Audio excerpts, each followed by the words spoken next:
Got dark out here quick on me, but what I'm about to do right now is you see this really bad welding that's holding this square tubing onto this bed into the frame.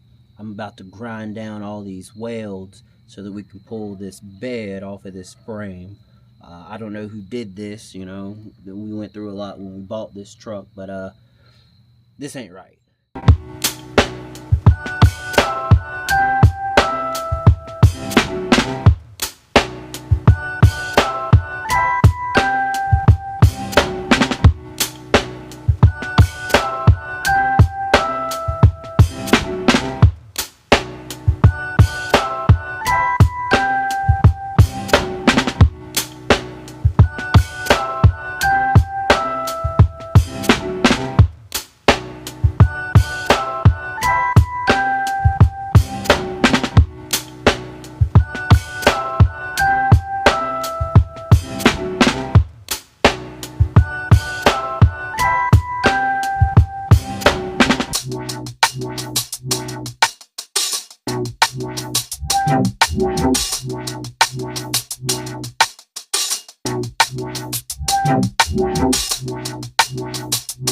In the last video, we got the bed cut off of this square tubing and channel contraption that they have going on. Apparently, they were using this to stabilize their hitch, but I don't really know. Yeah, they were towing with this. But what I'm going to do in this video really is I'm just going to go ahead and get all of this extra stuff cut off the frame so that we're just back down to the frame. Also, I want to show you guys their shock bounce. So that's mounted to that. And then let me show you this one, because this one's even more interesting. It's screwed in here and it goes to absolutely nothing. So we're going to redo all of it.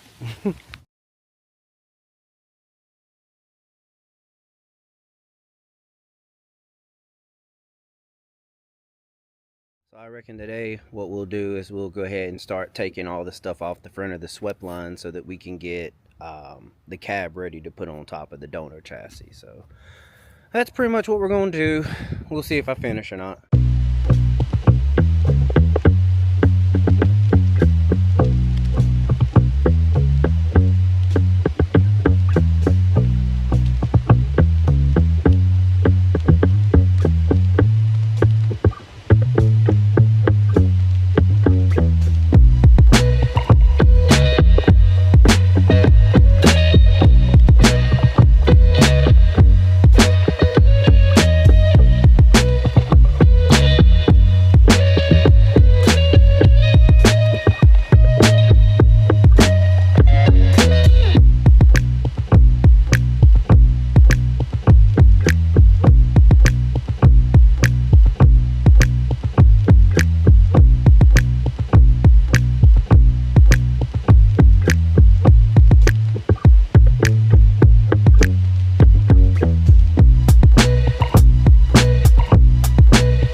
So I've gotten the fenders, the inner fender, the hood, the cab support and the grill removed. I'm probably going to use a 68, 69 grill instead of the 70, just because I think I like it a little better.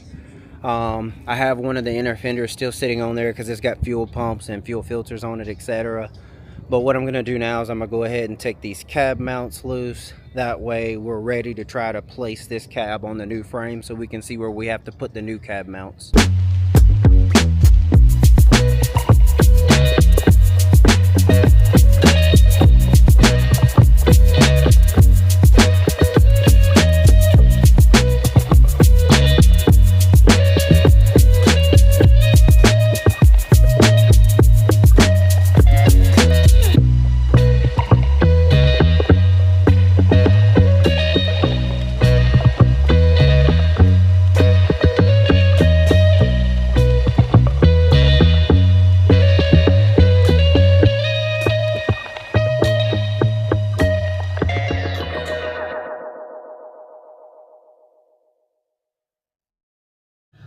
So I ended up rounding off the bolt on this cab mount trying to get it out, but I already knew that this side of the truck was a little worse for wear anyway, so I'll probably just end up cutting a hole right there so we can go ahead and pull this cab and get it fitted to the new frame. Passenger side and back came out easy peasy. The one thing I guess we have to consider, and I'll walk over here and show you, is that frame kind of goes down. Ooh. What is going on? Swept line frame, it sits essentially even, and what we run into here with this frame is this back cab mount goes up significantly. So we're going to have to account for the fact that this cab mount sits lower than this cab mount, not just the distance apart that they have to be in order for this to work correctly. So whenever we go to place this cab on this frame, that's one of the things we're going to have to look at is how do we need to move the cab mounts in order to make this work. And then hopefully from there, all we have left to do is work with the bed, and it'll be a similar situation with it. So I think that'll be all I probably end up getting done today. We'll see if we get something done tomorrow, and if not, then this video will be posted. Talk to you guys later. If you haven't, subscribe to the page. Hopefully we can make more progress now that we finally got a crane truck, and if not, sorry, you know, I work a lot, but the hope is that we'll actually have this frame placed on this truck before Christmas, and that we'll actually be able to drive it even if the truck isn't actually finished. So thanks for watching. All right, so what we got going on today is we are about to lift the cab up off of the swept line, and we're going to move it over to the 3500 donor frame. One of the things that we have to do is pull the truck back as we're lifting the cab up to make sure we're not hitting or denting the cab on the back of the bed, because we're not going to be using that bed for this truck.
aside from busting my head open on one of the auxiliary gas tanks they had hooked to the cab, it didn't go too bad. Now all we have to do is figure out where to put our front mounts so that everything works well, and then I think we'll be flying. But it is moved.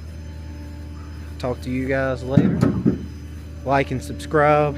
Feel free to comment if you want to. Thanks.